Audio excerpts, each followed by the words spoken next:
एक बच्ची के साथ सामूहिक बलात्कार की घटना। बलात्कार के बाद गले की हड्डी तोड़ दी गई, उसकी जीभ काट ली गई। इतनी बड़ी घटना हो गई। कहां है उत्तर प्रदेश का महिला आयोग? कहां सो रही उत्तर प्रदेश की पुलिस? एक अपराधी के खिलाफ एफआईआर दर्ज हुई, क्यों नहीं उनके ऊपर राष्ट्रीय सुरक्षा कानून के तहत, एनएसए के तहत कार्रवाई हुई? योगी जी, आपके राज्य में किसी के साथ भी कुछ भी हो रहा है?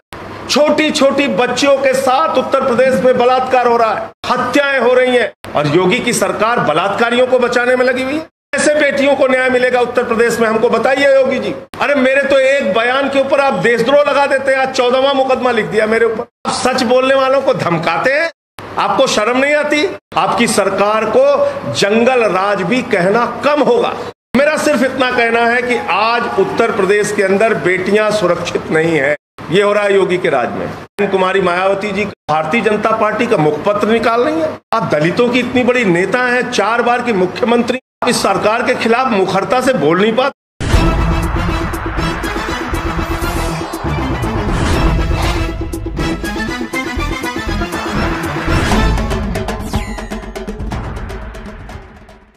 आज एक बहुत ही दुखद घटना हुई है। 14 सितंबर को हाथरस में 19 वर्षीय एक बच्ची के साथ गैंगरेप हुआ, सामूहिक बलात्कार की घटना। और सिर्फ बलात्कार ही नहीं, बलात्कार के बाद गले की हड्डी तोड़ दी गई, उसकी जीभ काट ली गई, मरणासन्न अवस्था में उसको छोड़ दिया गया। परिवार पुलिस के पास पहुंचा न्याय के लिए। पहले सिर्फ एक व्यक्ति के खिलाफ एफआईआर दर्ज हुई, एक अपराधी के खिलाफ एफआईआर दर्ज हुई।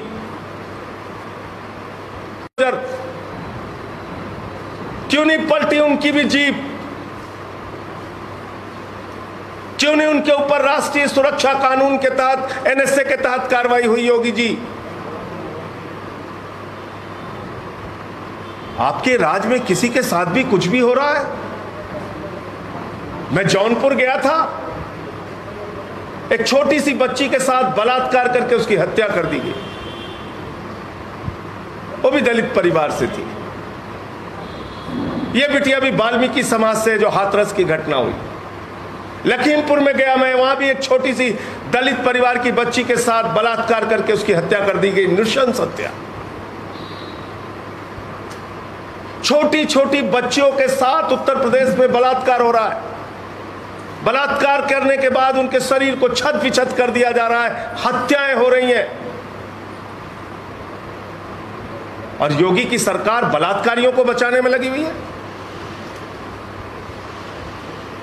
आपकी सरकार जब चिन्मयानंद के पक्ष में खड़ी होगी तो कैसे न्याय मिलेगा? कैसे बेटियों को न्याय मिलेगा उत्तर प्रदेश में? हमको बताइए योगी जी। मैं बहुत पीड़ा के साथ पूछना चाहता हूं आपसे, आपके पूरी पुलिस सोती रही? अरे मेरे तो एक बयान के ऊपर आप देशद्रोह लगा देते हैं। आज 14वां मुकदमा लिख दिया मेरे ऊपर,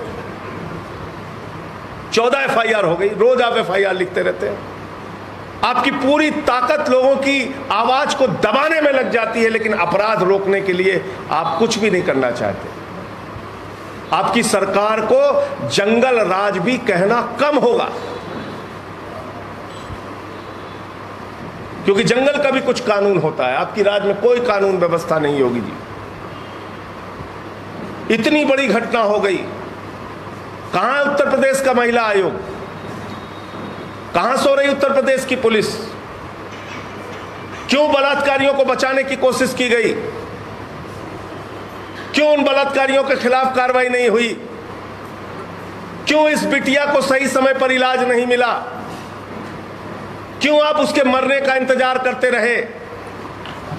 और उसको दिल्ली भी भेजा तो एम्स में उसको बेड नहीं दिलवा पाए। इस पूरे मामले में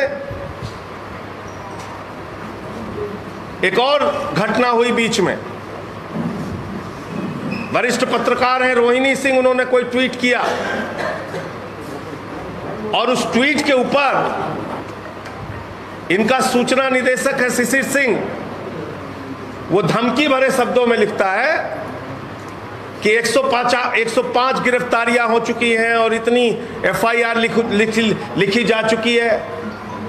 आप सच बोलने वालों को धमकाते हैं, आपको शर्म नहीं आती? आपका पूरा तंत्र इस काम में लगा है कि बलात्कार की कोई घटना पे बोले तो उस पे एफआईआर कर दो, हत्या की कोई घटना पे बोले तो उस पे एफआईआर कर दो। आपका एसएसपी इंद्रकांत त्रिपाठी से रंगदारी मांगता है और उनकी हत्या करवा देता है। वो खुलेआम घूम रहा है उत्तर प्रदेश के अंदर, उस पर कार्रवाई नहीं कर पाते आप, बलात्कारियों पे कार्रवाई नहीं कर पाते। रोहिणी सिंह को धमकाओगे, संजय सिंह पे देशद्रोह लगाओगे कि 105 एफआईआर हो गई है, सावधान रहना, बचे रहना।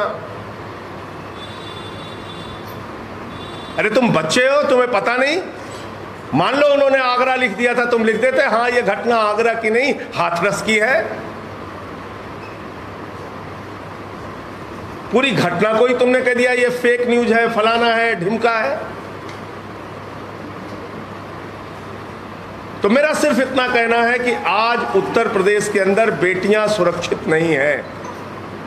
अपराध बहुत तेजी के साथ बढ़ रहा है। बच्चियों को माता पिता अपने घर से बाहर भेजने में डरते हैं, सहमे हुए हैं, रोते हैं, पता नहीं सुरक्षित आएगी नहीं आएगी।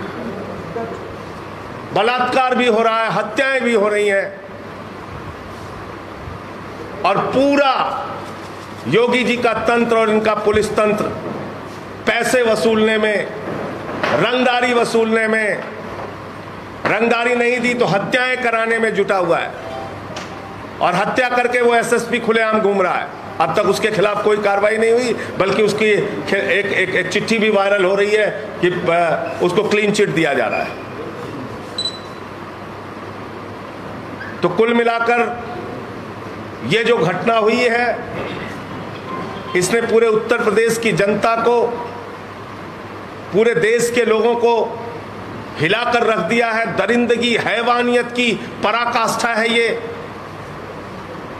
और ये एक घटना नहीं, अनेकों घटनाएं, वो चाहे जौनपुर का कांड हो, चाहे लखीमपुर का कांड हो, वो चाहे अभी मेरठ में एक निर्भया कांड हुआ, बस के अंदर बलात्कार की घटना, और ये चाहे हाथरस की घटना है। उत्तर प्रदेश में पडरौना के अंदर एक बच्ची छेड़खानी से तंग आकर अपने आप को आत्मदाह करके मर जाती है। आप उसकी पीड़ा की कल्पना कीजिए। ये हो रहा है योगी के राज में। और कार्रवाई किस पे होगी? जो इनके खिलाफ आवाज उठाएगा उस पर मुकदमे करेंगे। पत्रकार हो, कोई नेता हो, कोई पॉलिटिकल पार्टी का कार्यकर्ता हो। आज आम आदमी पार्टी के कार्यकर्ता दुराचारियों के पोस्टर बनवा रहे थे, उनको गिरफ्तार कर लिया, क्योंकि दुराचारियों के पोस्टर में भाजपा के नेता हैं, उनको उठाकर महानगर थाने में बंद कर दिया। अरे भाई, जब तुम्हारे नेताओं ने दुराचार किया है तो उनके फोटो लगेंगे नहीं लगेंगे? उनके पोस्टर लगेंगे कि नहीं लगेंगे? इस पूरे प्रकरण में फास्ट ट्रैक कोर्ट बनाकर इस मामले के अंदर जल्द से जल्द कार्रवाई पूरी करके 6 महीने में इन तमाम दुर्दांत अपराधियों को फांसी की सजा दी जाए। नंबर 1, परिवार डरा हुआ है। उससे यहां तक कहा गया है, मेरी बात हुई थी उनके चाचा से, कि तुम लोगों का हाल उन्नाव जैसा करेंगे, उनको सुरक्षा दी जाए। बहुत गरीब परिवार है, उनको मुआवजा दिया जाए, कम से कम 50 लाख रुपए का मुआवजा दिया जाए उसके परिवार को। और मैं कहना चाहता हूं इस सरकार की तानाशाही, गुंडागर्दी और इस सरकार के राज में बढ़ते हुए अपराधीकरण के खिलाफ सबको बोलना पड़ेगा, आवाज उठानी पड़ेगी। इस बात की चिंता किए बगैर कि कितने मुकदमे होते हैं, इस बात की चिंता किए बगैर कि कितनी जांच होगी और कितनी जेल होगी और कितनी लाठी चलेगी। मैं आज बहन कुमारी मायावती जी का स्टेटमेंट देख रहा था, ऐसा लग रहा है भारतीय जनता पार्टी का मुखपत्र निकाल रही है। आप दलितों की इतनी बड़ी नेता हैं, 4 बार की मुख्यमंत्री हैं, आप इस सरकार के खिलाफ मुखरता से बोल नहीं पाती। ऐसे अत्याचार और अन्याय पर भी आप आवाज नहीं उठा पाती। ये बहुत अफसोसजनक है कि ऐसे समय में भी इस तरह की राजनीति देखने को मिल रही है। मैं फिर से दोहरा रहा हूं, इस पूरे घटना में जो लोग शामिल हैं, उन दुर्दांत अपराधियों को 6 महीने के अंदर फास्ट ट्रैक कोर्ट में मामले को पूरा करके फांसी की सजा दी जाए, 50 लाख रुपए का परिवार को मुआवजा दिया जाए और परिवार डरा हुआ है, सहमा हुआ है, उनके साथ कोई बड़ी घटना हो सकती है, इसलिए उनको सुरक्षा दी जाए। और इन सवालों का जवाब, योगी जी रात में सोइएगा तो जरा अपनी आत्मा की आवाज सुनिएगा कि बलात्कारियों के पक्ष में अगर आपकी सरकार काम करेगी, बलात्कारियों के संरक्षण में अगर आपकी सरकार काम करेगी, बलात्कारियों के कार्रवाई करने के मामले में अगर हीला हवाली और ढीलापन करेगी, तो कैसे उत्तर प्रदेश की बेटियां सुरक्षित रहेंगी। और ये एंटी रोमियो और दुराचारियों के पोस्टर लगाने का नाटक और नौटंकी आपकी सिर्फ एक ड्रामेबाजी साबित होगी, इसके अलावा कुछ नहीं। मुझे इतनी